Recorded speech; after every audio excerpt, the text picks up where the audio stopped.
Hello everyone and welcome to Let's Talk Raptors. I'm your host Sham, my channel where you get reviews, analysis, predictions, and hot takes on all things Raptors as well as some NBA. So the Raptors had their first season game today, and it didn't go as well for us. But I'll get into exactly the things we did well, the things we didn't do well. And I'm gonna get into it straight away. I haven't, the usual something else I do. I don't have anything today because it's late as hell. I want to get to sleep so I can get up for work. But I want to give you guys this analysis before I go to sleep. So let's talk Raptors game 1 against the Washington Wizards. So the Raptors' first game was at home. Shout out to all the crowd that showed up. Supported. The arena was buzzing, and there was a long ass, opening ceremony and all that stuff. I'm not, all that sentimental about it, but it was like nice to see everybody's name being announced. The fans getting to cheer for everybody and everything like that.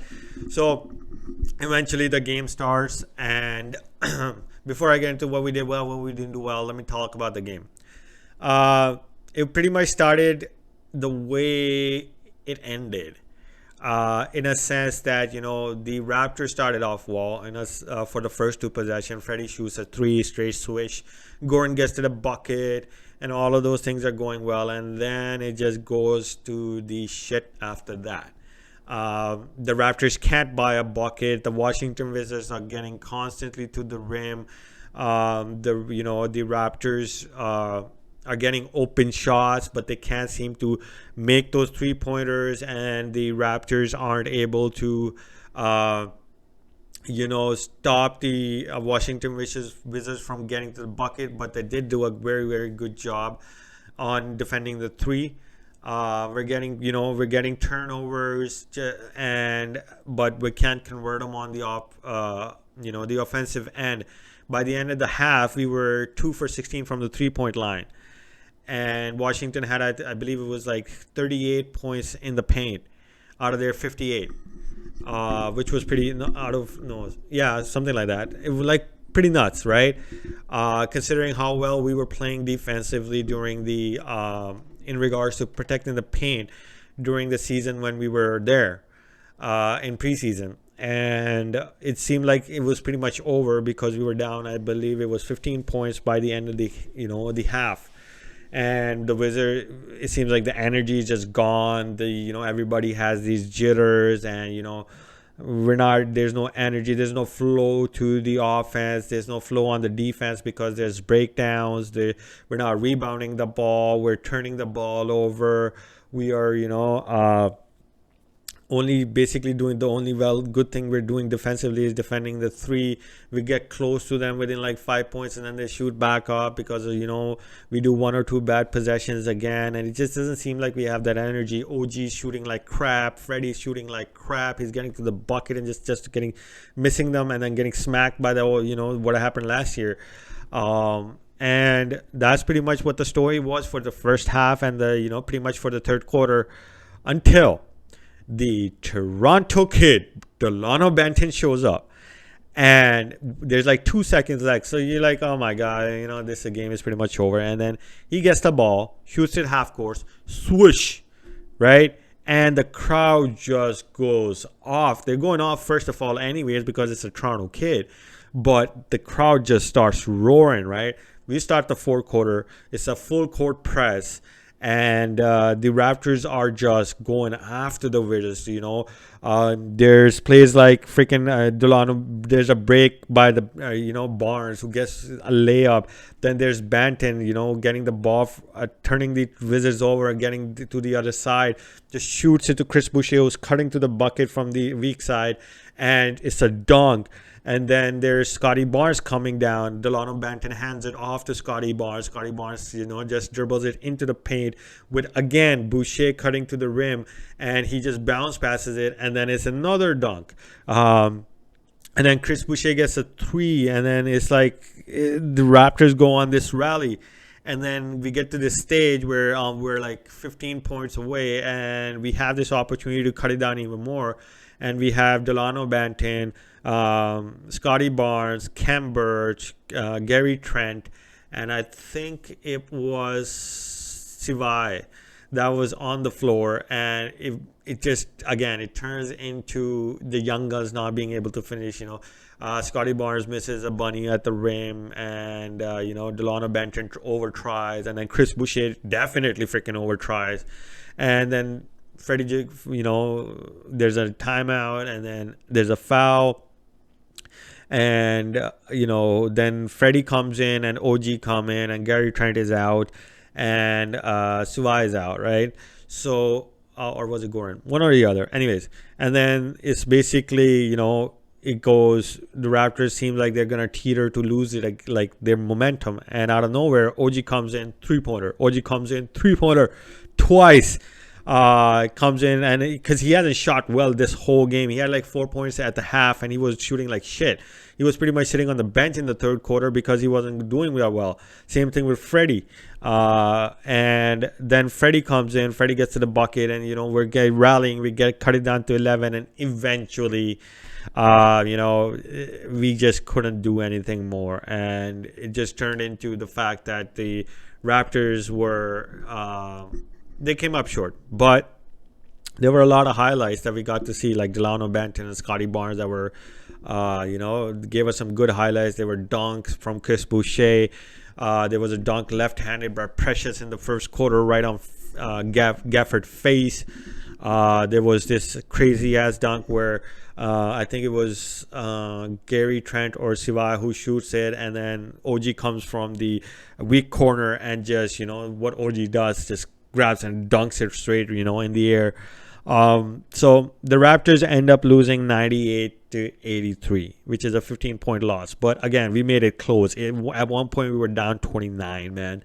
And it just looked like a shit fest for us. But shout out to, all the guys that kept fighting. And we were still pressing hard until the last, the buzzer sounded. So my three bad takeaways, in a sense that the things we did unwell in this game. One was defending the paint. The Raptors did not do a good job at defending the paint. It seemed like they were hesitant or in getting contact, or either they were making stupid mistakes, or they just weren't aggressive, because people like Montreal Harrell, who is the same height as most of our guys, came in, put on us 22 points. And I think he had like 10 rebounds, which is nuts about coming off the bench. That shouldn't be happening. We have Kembert, we have Precious. Those guys should be higher energy. It seemed like because it was opening night, everybody was just a tad bit timid. So I felt that, our protection of the paint was pretty weak today. And the second thing was, it was the inability for the players to adjust to the speed of the game. When they knew that we were turning the ball over, we were, missing open shots, we were getting to the rim, but we weren't able to finish because we were playing at such a quick pace. Veteran players like, Freddie and Goran, and those guys didn't slow down the game a little bit. Whereas when Benton came in, he did that. He slowed it down slightly, but then he accelerated when it needed to be accelerated. So that's something that I felt was the Raptors lacked at. And the third thing that really pissed me off was the fact that Nick Nurse is still adamant on bringing in Goran Dragic as a starter. Bring in Gary Trent, man. What are you doing? He's your future player. Goran Dragic is going to be traded. I get you might want to increase his value or whatever, but you need to give Gary Trent, to be able to get in his rhythm earlier rather than coming off the bench. That was the problem with Norman Powell. You don't want that problem with Gary Trent. You have a good weapon. You can bring Goran Dragic off the bench to provide you with that little bit of kick. He's a veteran player, so he can adjust the speed. He can adjust to the speed of the game or the flow of the game and everything like that. You can't expect a younger player to be doing that, and a guy who aspires to be a starter. So that's something. I'm not like, there was, the Raptors shot it shit and all that stuff, but that's just, starting game jitters. So I don't really consider that something that would be concerning going forward, especially after what we did in the fourth quarter, right? The good things that I saw the Raptors do was, one, the Raptors defense on the 3-point line. We held them up, right? I think they went 7 for 28, which was not great for them. So that's something that I think we did very well. That was a concern in the preseason where we were protecting the paint better, but we weren't protecting the 3-point line. We just kind of switched it today. So that was a good thing to see that the Raptors did. Sorry, guys. Rebounding, offensive rebounding was pretty good, even though we didn't nail our shots. And we were missing shots, and that's why we had more offensive rebounds. But the offensive rebounding was very well done. Like, the Raptors led it, and the Raptors won the rebounding battle as well. And the third thing I saw was never give up attitude, which I loved. The guys, as soon as Banton got us back into the game, everybody was full court press, everybody high energy, turning Washington Wizards over.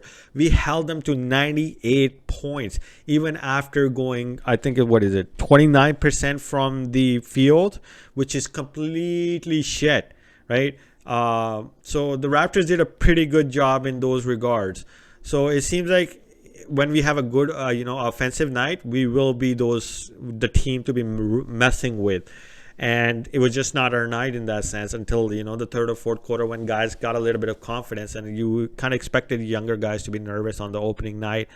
OG's becoming a star, and, Freddie's just coming back and everything like that. And we had that 8-day break. So I'm not making excuses, but it was expected. Not against the Wizards, but it happened, man. Good to get the shit out of the way before anything else. The damn good players I saw in this game, the two MVPs for the Raptors, were Scotty Barnes and Delano Banton.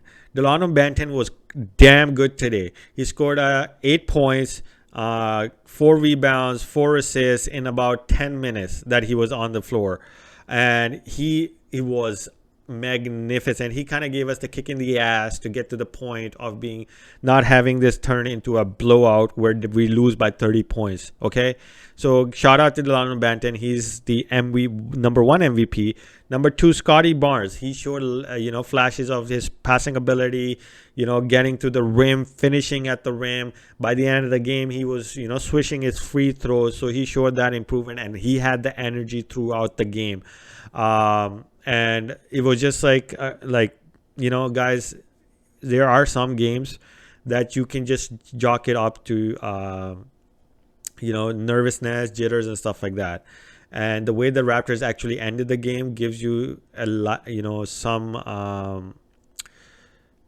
some light as to what we are as a team and what we're capable of when we have everything going for us, or even 70% of it going for us, right? And the last thing I'll say is fuck the refs, man. There were some shit calls in this game. Like, offensive, Scotty Barnes drives to the bucket, he's going like this, and they call an offensive foul on him, and Bradley Beal leans into Scotty Barnes, they call a defensive foul, and then OG is just going for a dunk, and they reverse the call in the fourth quarter, saying that his leg was too high. That's how you jump, bro. What are you doing? You guys need to improve your whistle next time, man. Seriously, I'm just getting sick of this.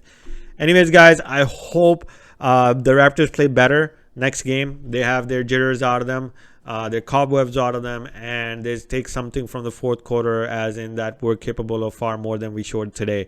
So I'll see you guys on Friday. My prediction for Friday is it's going to be a close game. The Raptors take that game 108 to 104 and against the Boston Celtics. So I'll see you guys on my post-game analysis on Friday. Keep talking them Raptors, guys.